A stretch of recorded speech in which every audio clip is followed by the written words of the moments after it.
I just really want to know why every April's been a terrible month for me to record. All of them. Every last one of them. Good getting internet. This is being recorded the night of the 15th, even though this will be uploaded the 17th, because I screwed up and lost track of time one day and couldn't edit everything in time.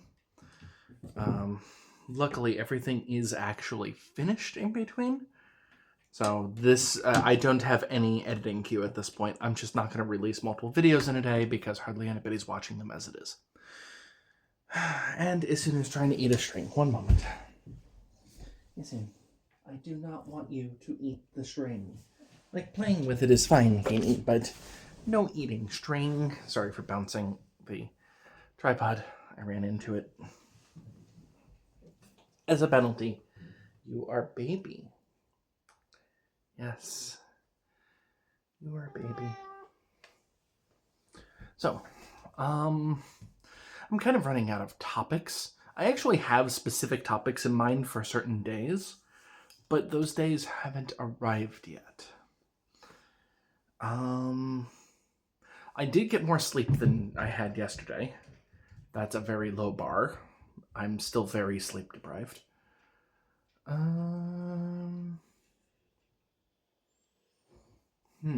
What to talk about? So, I had intended, if I had not had broken brain syndrome, that's a made-up term, by the way, I had intended to talk about the online role-playing that I'm doing today, so I suppose I could chat a little bit about that.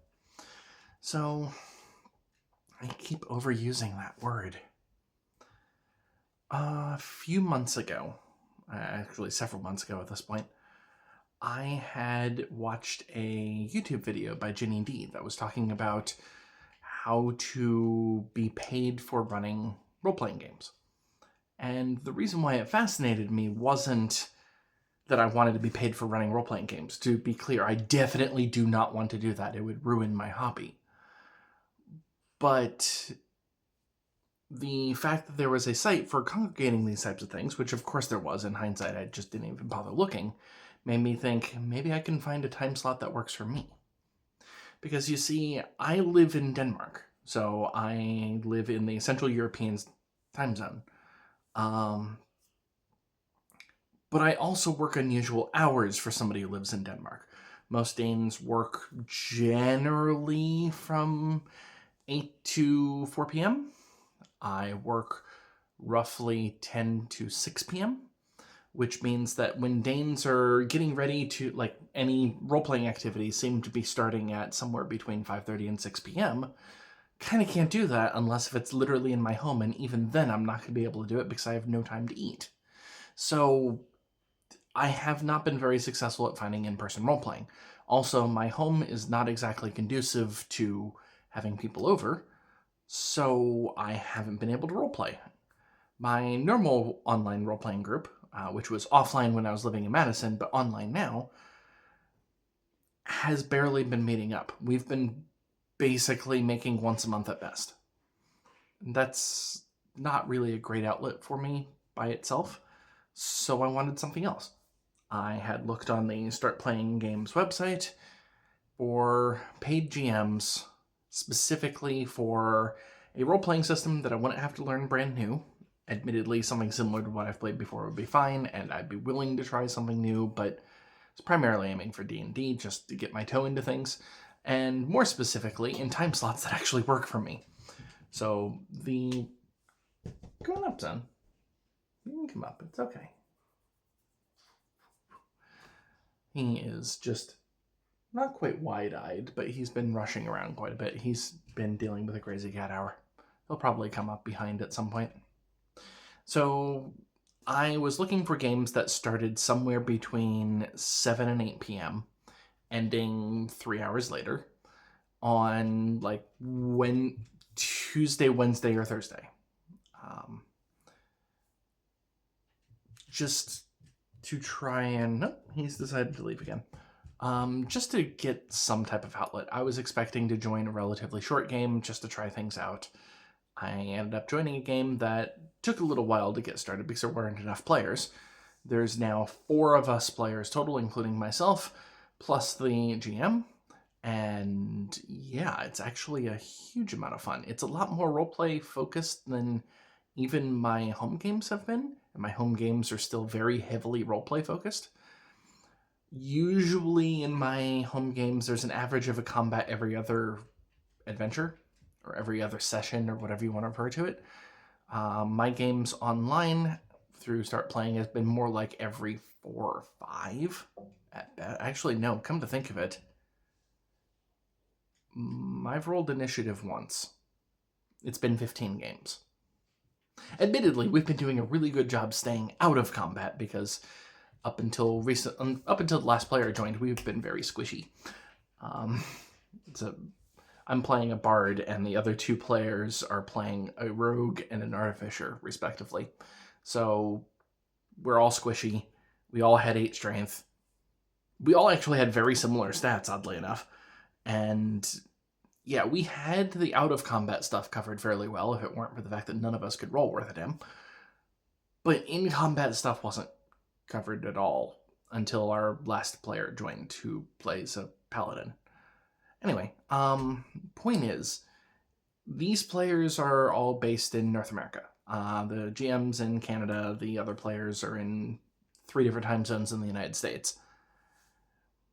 Which is a benefit for me because I can speak English, and for them, because it's first thing in the morning for them, they can play before they start their day, which is nice. I wish I had that ability back when I was in college or something like that.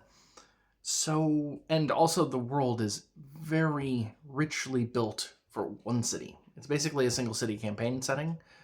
There is more to the campaign world. It's just everything is focused in one city. There, he finally joined. Which means that this city is ridiculously built up. We are employees of a detective agency. We've been hired specifically because we are not traditional detectives. We had other jobs, other roles. And the idea is that we can bring unique perspectives on things. I am playing a bardic lawyer, for instance. And technology-wise, we're actually Victorian era rather than traditional D&D's mixture of medieval and Renaissance. So, yeah, I've actually had a lot of fun playing as my character, who is a dwarven bard from the College of Lore. Or more specifically, lawyer. She's an interesting character. The other role-playing that I'm doing, as I mentioned, I still have my normal game that I've been playing with the same group of people for 15 years now, with some additions and removals. Zone, are you? Okay. I am playing a cleric for the first time in an extremely long time. The last time I played a cleric would have been...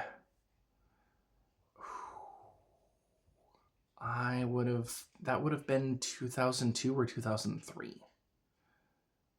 It was myself, one of my friends who was running the game, and like 2 other people that we happened to have had around. I was playing a multi-class fighter cleric rogue. It's the only time I have ever played a cleric until this character. This character is very different, and I'm not going to get into too many details because spoilers, and I know several of my co-players are watching this.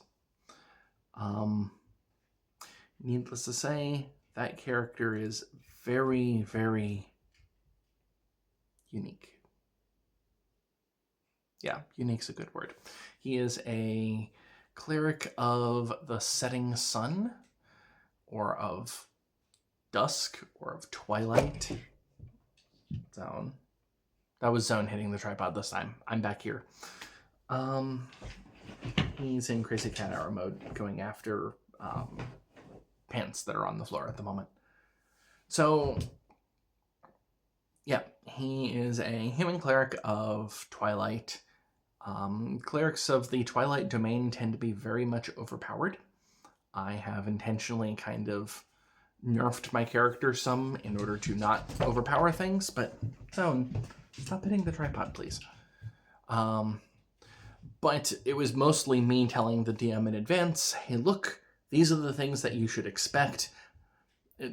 I've known the DM for 25 years. Yeah, about 25 years.